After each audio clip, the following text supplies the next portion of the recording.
Welcome to the Realtor Who Wines podcast. I'm Rashelle Newmyer, your hostess with the mostest, a student of life, a connector, a passionate wine enthusiast, and your local favorite guide. Join me as we explore the vibrant Pacific Northwest, savor the finest wines, and champion the spirit of entrepreneurship. Each episode, I'll sit down with inspiring guests, supporting business ownership, and uncovering the stories that make this community unique.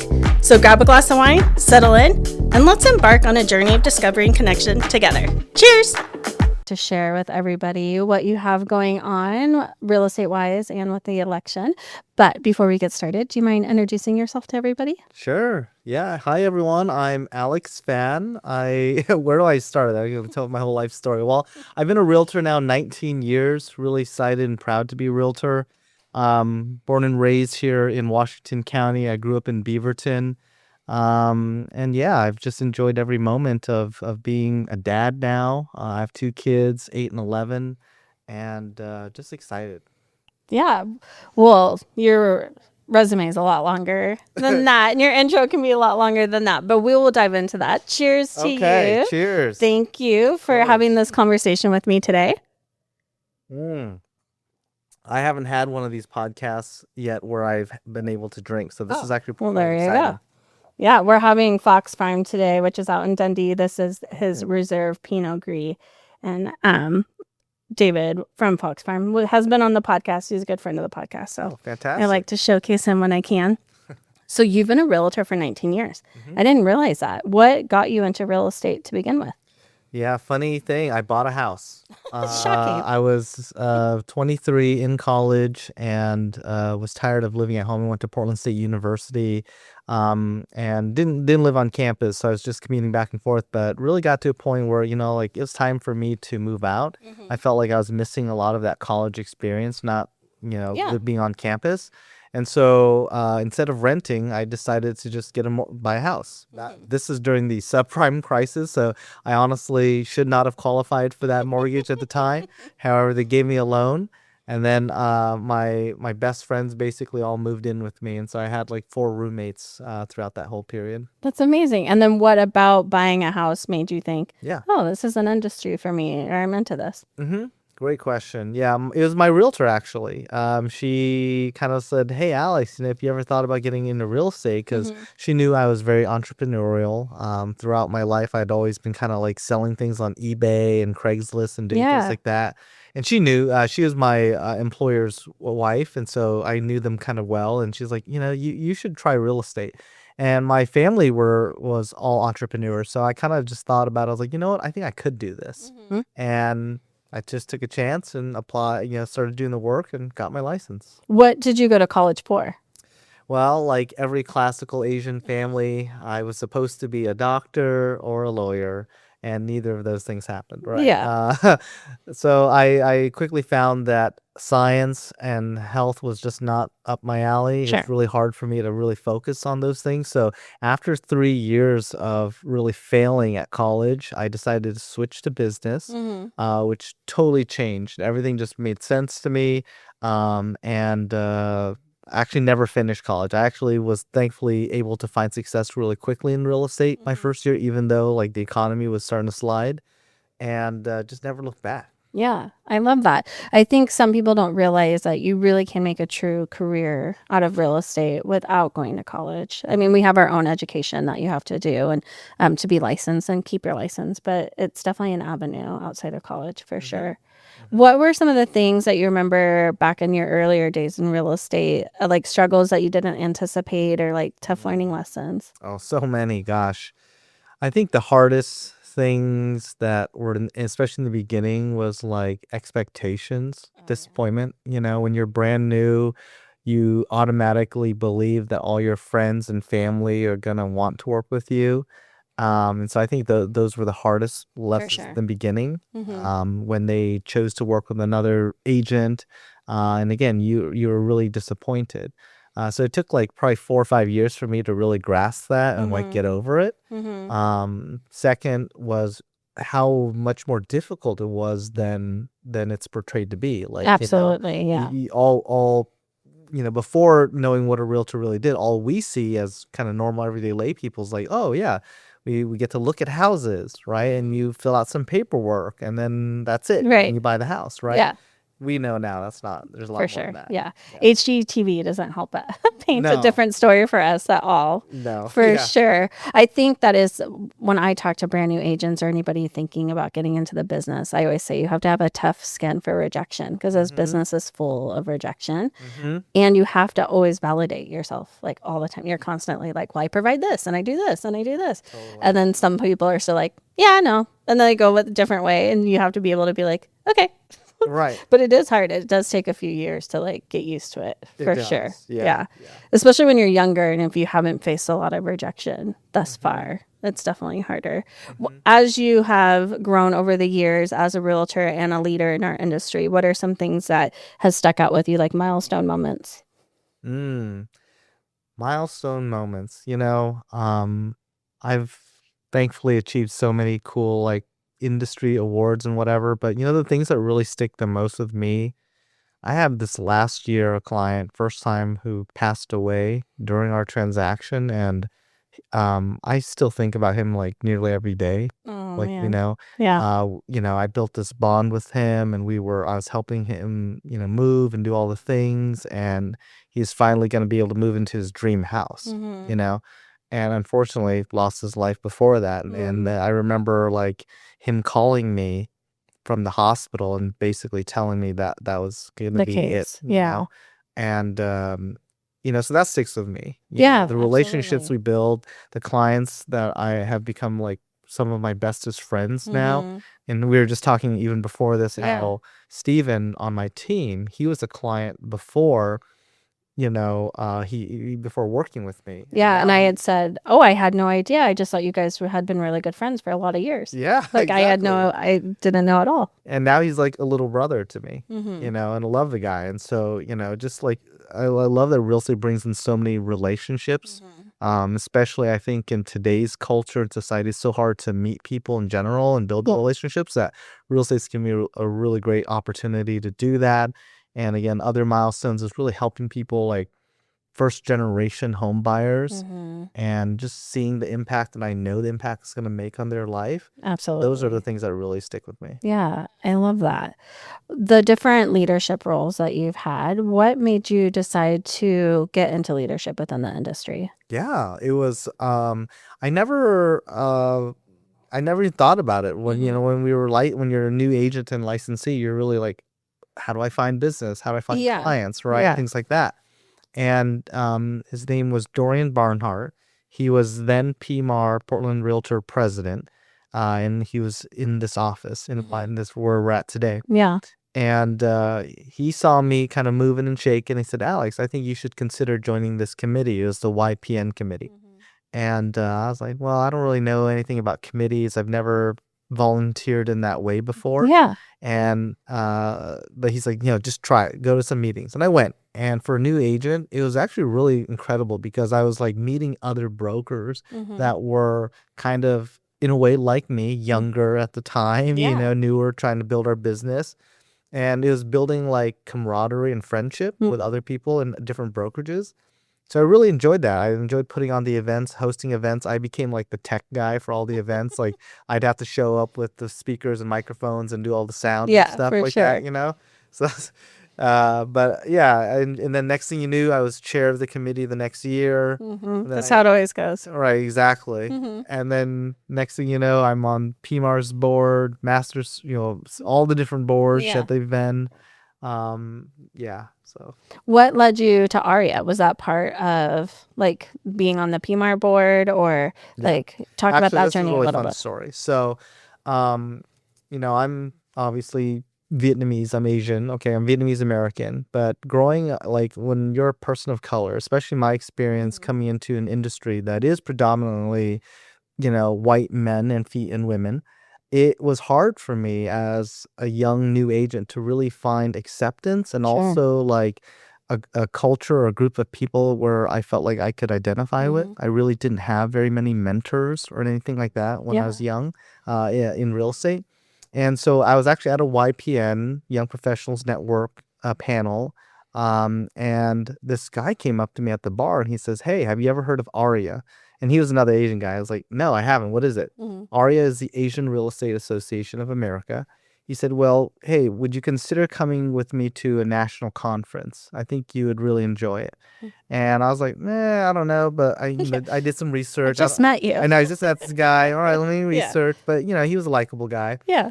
And he's like, "Well, come with me to San Diego." So I like, all right, take a chance, go to San Diego. And I'd never been to Asia before. Okay. So this is like the first time really for me going to a place where I'm in a room of hundreds, if not really thousands of other Asian professionals. Not only are they Asian, they are also all in real estate. Yeah. So I was like, "Oh my God, my people." You know? Yeah. Like I I'm this found you. I know. Where have you been?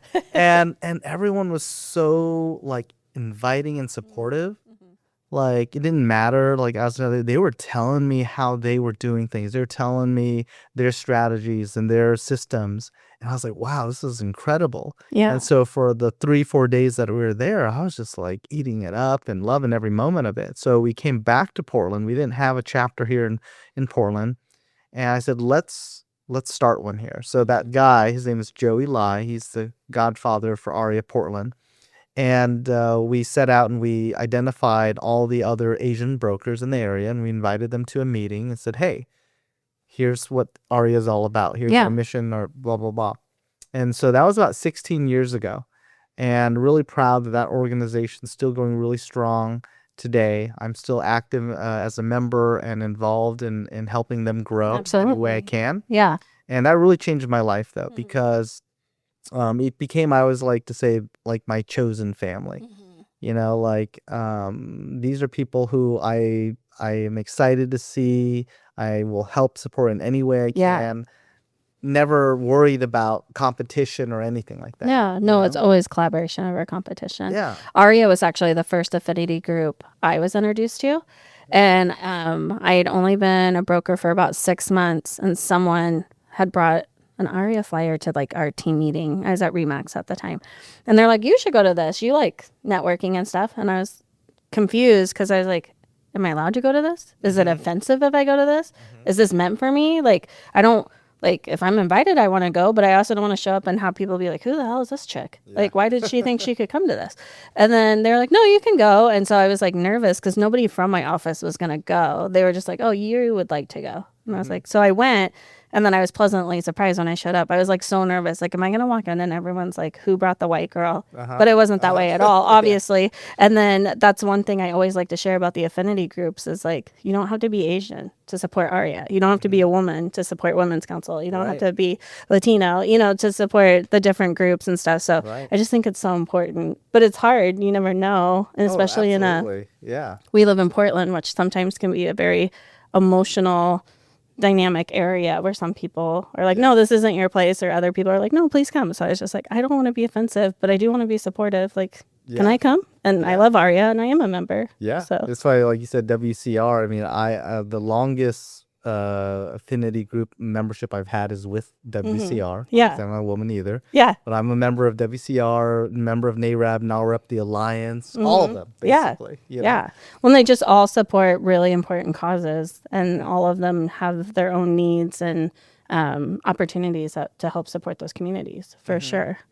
What, how did your path go from once you were on the PMR board? I know that you have also pursued leadership in Oregon Realtors and some other things. Will you talk about that journey a little bit? Yeah, sure. I guess my first, so we have a local association, PMAR, and then we have a state association for the realtors. And after serving on PMAR, there's you can also serve as what's called a state director. So that was like my first really entry and learning about the state association. But then after going to that, similarly, like you kind of find like the committees you're interested in, and then you join them. And so at the time, I was part of professional development committee, all these other things. But then I recognized that, through my work with AREAA and the other affinity groups that there was no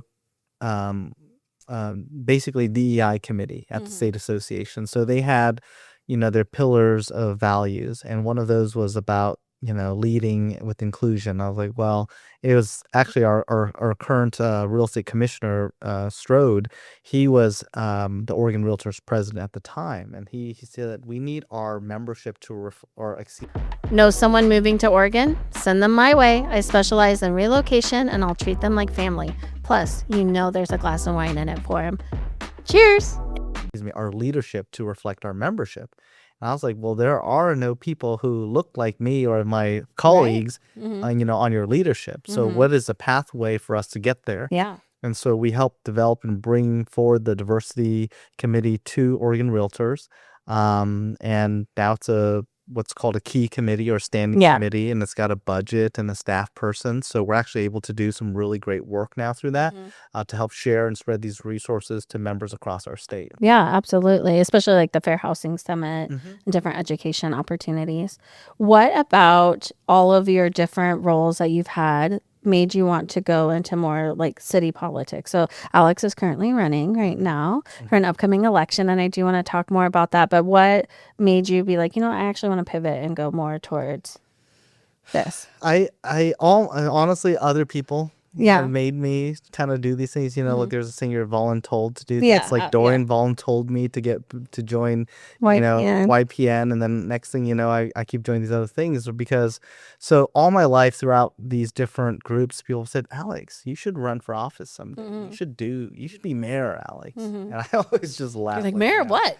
Well, no, yeah, they're like, oh, you should be the mayor of Beaverton, Alex. Yeah. And my clients tell me this, all these people, and I just laugh because I think it's like natural to have that imposter syndrome. And I'm For like, sure. No way. Well, and it's always flattering, but then at the same time, you're like, what do you see that I'm not seeing? Like, why are you saying I should be mayor? Yeah, totally. Yeah. And so, I'm running for Metro Council. Metro is our regional government. For if you're not familiar, Metro helps work with, and I say works with partners with our 3 counties, Multnomah, Clackamas, Washington, 24 cities, and it's in charge of our regional growth plan. And so they invest in transportation, they manage solid waste and recycling, they manage the Oregon Convention Center, the Oregon Zoo, Expo Center, and a lot of our parks and trail systems. And currently they're administrating the SHS or supportive housing tax measure and also the affordable housing bond. And so this opportunity came up because 4 years ago, I had met the current counselor in the seat. We were volunteering for a nonprofit in Washington County that I was part of. And I didn't know him at the time, but after meeting him, I was like, wow, this guy's really cool. His name's Juan Carlos Gonzalez. He's running for Metro president. And anyways, he kind of said, Alex, well, actually, let me back. We met there at that volunteer event. We connected. We stayed in touch. I was following him. He's kind of following me. He saw everything I was doing. And then one day, a couple of years ago, he invited me out for lunch. And he said, hey, Alex, would you ever consider this? And I'm like, consider what? Well, I'm going to be running for Metro president one day, and I'd like you to run for my seat. And I was like, well, wow, very flattering. Yeah. Said, thank you. Yeah. Why? And probably no, Yeah, sure. really. And he's like, well, I see what you're doing both in your professional work as a realtor, but also your nonprofit work serving our community. And now at the time, and now I'm working on my first affordable housing project. We're building 41 units down in Salem for the Micronesian community. He said, the perspectives you have as a business owner, as a community leader, as a affordable housing developer, those are perspectives we need at Metro. That's a voice we're missing. And so I would really consider, and again, I was flattered, but I said, thank you, but no thank you. And for me, the reason why was, I have 2 kids, they're 8 and 11, like I said. Being a public servant is going to take up a lot of my time. Absolutely. And then on top of my business, right? Right. So I didn't think it was fair for my kids. Growing up, my parents worked 2-3 jobs at a time, so I would hardly see them because, they were providing for us. And I didn't have the relationship with them that I thought I wanted. So I figured, well, now's not the right time for me because that'd mean more time away from my kids, and that's not what I want. And so I said no, and then he gracefully accepted that. And then 2-3 weeks later, we were at a park, and a Washington County commissioner who I know saw me and came up to me and said, Alex, I've heard you're running for Metro. And I was like, oh my gosh, I did not You're like, share that with no. anybody. And so and then it was like made me realize, wow, how strategic is this guy to go get a county Yeah. commissioner to come after me. And then my wife Kim was with me, and basically I said no. I laughed like no, I'm not doing it. And Kim said, I think you should. Mm. I'm like, what? You think I should? Like, are you serious? Yeah. And then she said, yeah, you've always loved giving back and volunteering in the community. If Nafisa believes in you, if Juan Carlos believes in you, this is your opportunity. Yeah. If it's something you really want, I will support you. I love that. And so I was, of course, like really surprised. And that night we had a much deeper conversation about what it looks like and what the Absolutely. time commitment would be and all of those things. Exactly. She made sure, like, if you are going to do this, Alex, you are going to step off of all these other boards, Yeah. things that you're doing. Well, and that's only Totally fair. fair. You can only be divided in so many ways. Yeah, exactly. So with your time. So what was the next step then once you and her had decided like, oh, okay, I am going to do this? Did you just call Juan back or? No, I called other people whom I respected, other people who I know that are electeds to get their counsel and advice. And, two of those people are Senator Mark Meek. He's a fellow realtor. And I've known him for 12 years and seen him rise, as he entered that political realm too. And he basically tried to talk me out of it. Really? He was like, Alex, don't do it. Your kids are young. There will always be a time in the future when you can jump into this stuff. Yeah. But this will take up a lot of your time away. So he basically tried to talk me out of it. And I said, okay, got it. And then I talked to Representative Daniel Wynn about it. Same thing, basically, And, after hearing why not to do it and talking to my family further, I believe that I could do it. Yeah. Well, and sometimes it's really impactful for our kids to see us do certain things, like it will also help shape their journey and like their perspective on the world, seeing you do certain things for the community. Absolutely. So I agree with you. Sometimes it does take away like the bedtime stories or sometimes the playing, but when they get to see you accomplish certain things, it really impacts them in a positive way too. What has been surprising to you going through the campaign process so far? Like, are there certain things that caught you off guard or that you were like pleasantly surprised about or not so pleasantly surprised? Oh, well, there's a lot of things. It's been really fun. What I love about doing this type of work is how much I get to learn every day. I'm meeting new people. I'm gaining new perspectives. I'm seeing things from, places where I never even thought about before. So I really enjoy that.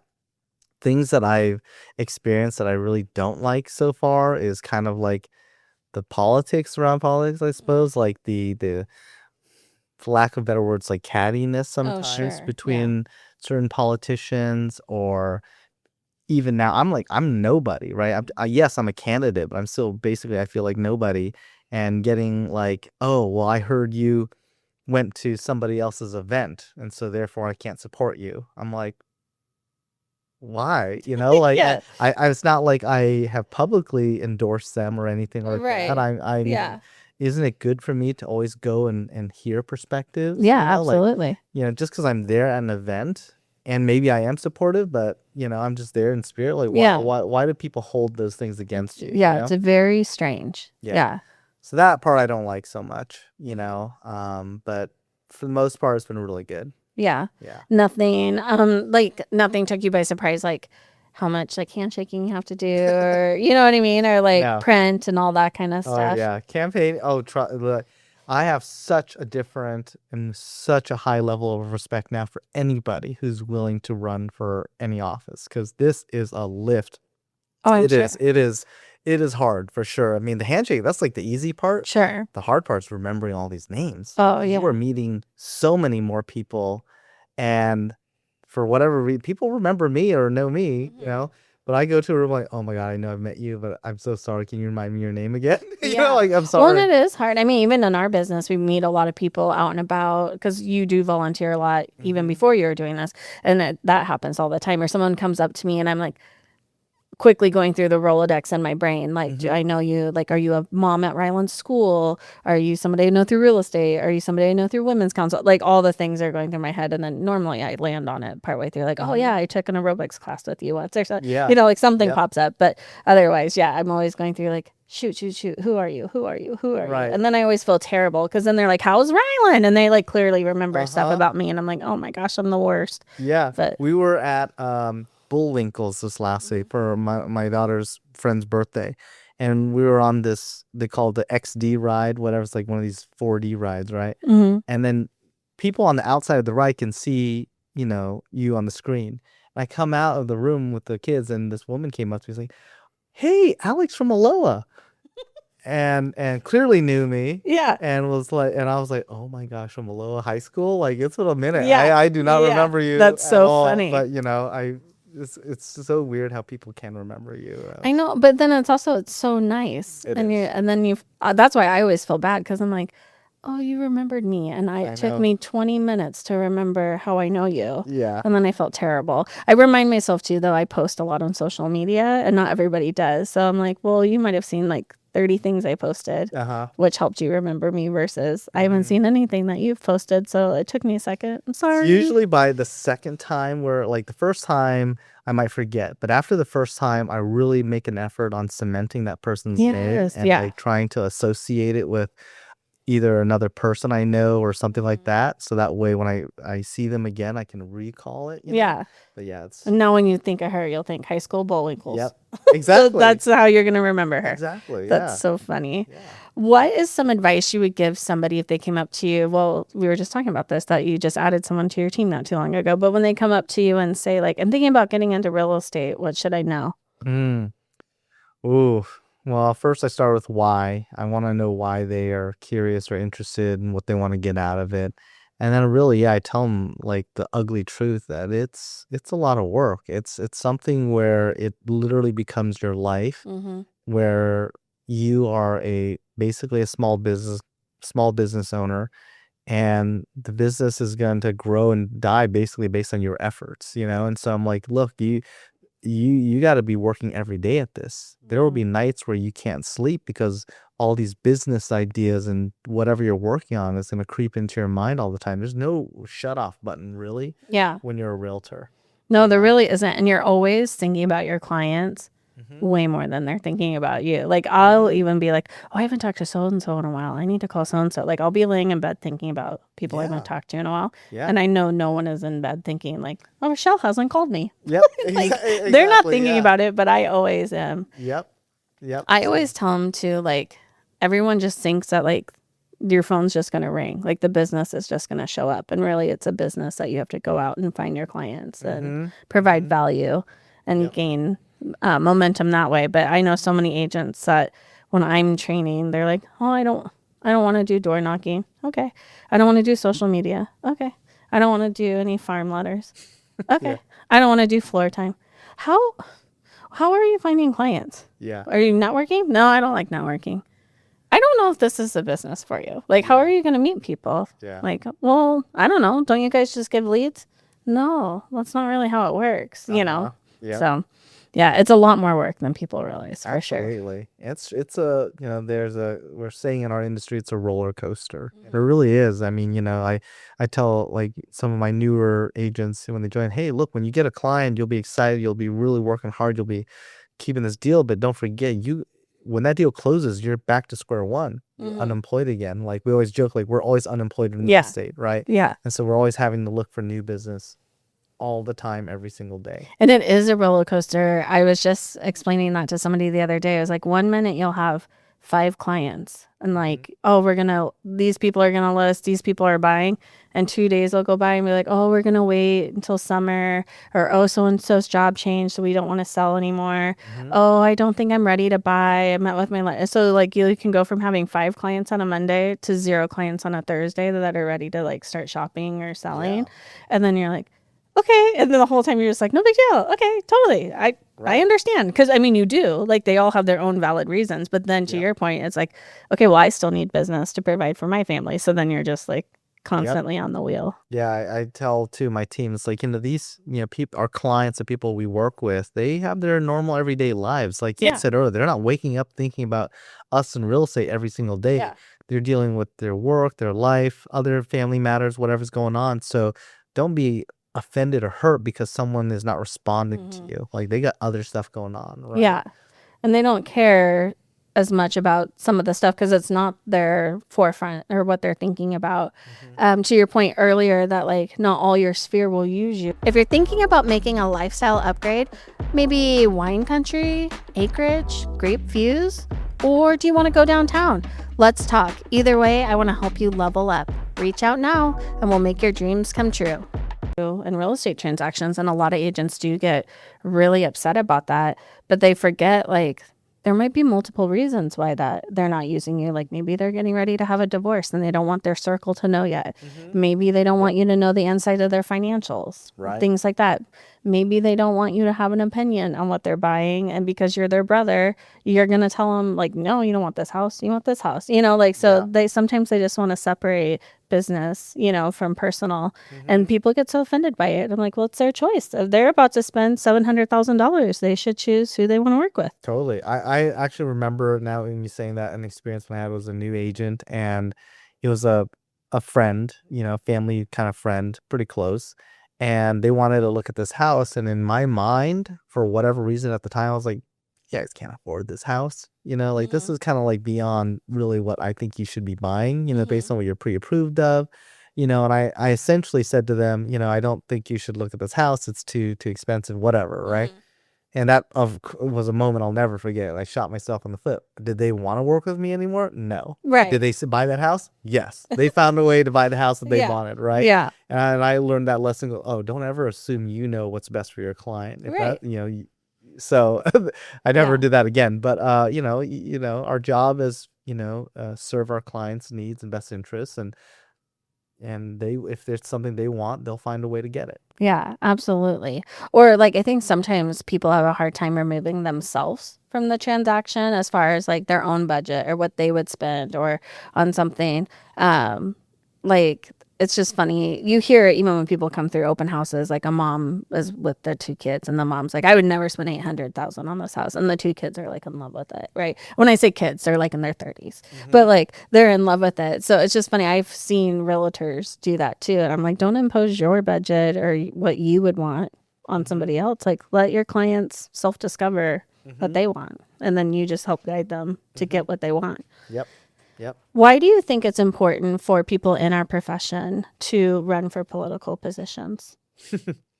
Well, interesting question. I think realtors, and by the way, we did not rehearse practice any of this stuff. It's totally off the cuff. Yeah, off the cuff. He has no idea. I think that realtors are really well positioned to serve in the community because by nature of the work that we do, we are driving across.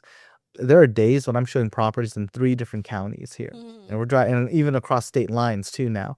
And so that gives us a really good understanding of what's happening in communities, because as we're helping our clients make decisions on neighborhoods or areas they want to be in, or commute times, things like that. So realtors have a really good perspective on those. Plus, realtors are one of the industries where they give the most back to the communities in which they work in and serve.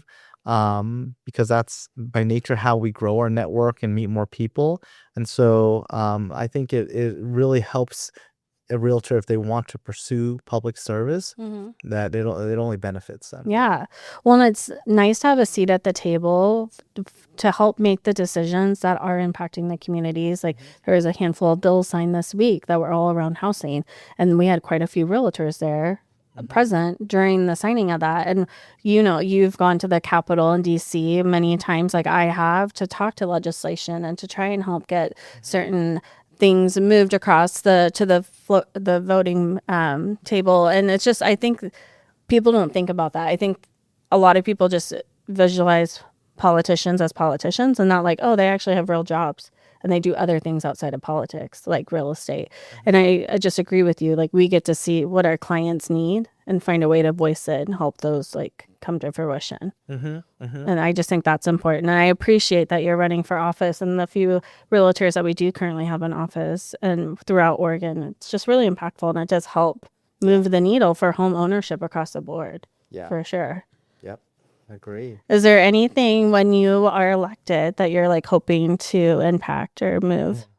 Yeah, a couple things. Being a lifelong Oregonian, I feel like, I've had the experience in my life where I feel like we've seen Oregon as a region thrive, not as a region, as a state, but like our region, metro region, really thrive, right? It used to be where Portland was the talk of the nation, like a place where you could go to find great food, great culture. Obviously the environment too is amazing here. And that's really changed over the last 5 years. It's now when I travel and I tell people I'm from Portland, they're like, "Oh my gosh, how terrible it is for you over there. Must be a terrible city." All these things, and I'm like, we know that's not true, but we are in a major decline right now. So I'm running on a couple platforms. One, I believe that every person, every Oregonian should have the opportunity to be able to build a better life for themselves, to be able to have a living wage job where we have affordable housing options, and pathways for advancement. And like I just kind of mentioned, we're heading in the opposite direction right now. We're in a major decline. Businesses continue to leave our state, taking their jobs with them. They're investing in other areas. And because of how our state finances work, we're heavily dependent on income taxes. Well, if we continue to lose employers and lose high-paying jobs, our state's facing a major continued deficit, basically. So what can I do to help our region be more competitive and attractive to employers to bring opportunities back to Oregon? As I have been going around and meeting different labor unions, it astounds me of the number of people who are out of work right now. And after I meet with them and I learn that, then I also recognize in our work, it's like, wow, it's true. I have clients who are facing foreclosure at this point too. Like, we are seeing that happen again. So since, one, if we can't regrow our economy, then we got to work with what we have. So I want to make sure that we have real accountability to the taxes that we already pay for. Like in Oregon, in our region, we pay a lot of different taxes. And to be honest, most of the voters and people don't believe we're getting real value for those dollars at this point. One of the things I see in the news every day, this morning, in fact, they were just still talking about how, the number of people who continue to enter homelessness continues rising, even though we've been pouring hundreds of millions of dollars every year into funding programs and shelters. More people continue entering homelessness, right? And so what is not working? Right. Clearly something. Absolutely. And I've always believed that, to help somebody, I love the old saying, like, give a man a fish, he'll eat for a day, but teach a man a fish, he can feed himself for a lifetime. And what I see right now is we're giving out lots of fish. Yeah. But what are we really doing to help people learn to fish better for themselves? How do they be able to find a sustainable way to care for themselves, to get back to contributing not only for their own selves, but back to our community for those dollars that we're supporting them with? So, for example, we have rental assistance vouchers, things like that, where a nonprofit may give rental assistance vouchers to somebody who's currently homeless and get them into an apartment. Well, that person is not required to participate into any programs. They're not required to receive any additional services.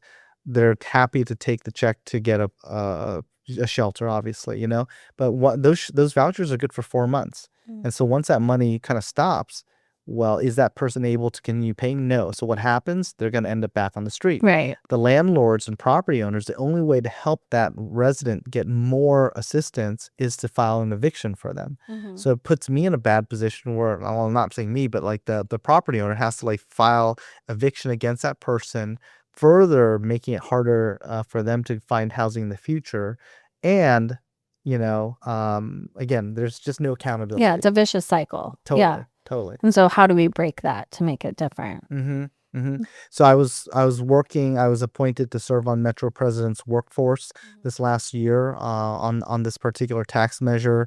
Really excited that the council is moving some of those ideas that we worked on forward. Just most recently, last month, we have 2 oversight committees with that tax measure, and now they've consolidated that into one to make sure that both teams are working more efficiently, and that way we're able to really dial in and deliver, again, real outcomes that the voters want. And right now we're recording in April, and the election's coming up in May. Anything else you want to say to the voters out there? And also maybe mention who can vote for you, because not everybody can vote for you. I'm running for Metro Council District 4, and District 4 runs all the way from Forest Grove, all of Cornelius, and then the northern and western parts of Hillsborough and Beaverton. So if you think of Tualatin Valley Highway from Aloha up to Bethany, north of TV Highway, that's my district, all the way up to the Cedar Mill area, where we are here in right next to St. Vincent's Hospital. So although I represent District 4, and that's only the people who can vote for me, there's 180,000 voters in District 4. The work that I do on Metro Council, like I said earlier, will be for the Tri-County area. So, impacting more. And of course, as a realtor, you impact the state too. And voting happens in May. May 19th is election date. Ballots will actually be getting sent out on April 29th, so just in a week. Yeah, awesome. Yeah. Well, thank you so much for your time. I know you're super busy right now at the campaign, and you're still selling real estate full-time as well. Yeah. So cheers and good luck in the election. So and thank you. Thank you for listening and watching, and I'll see you next week. Cheers.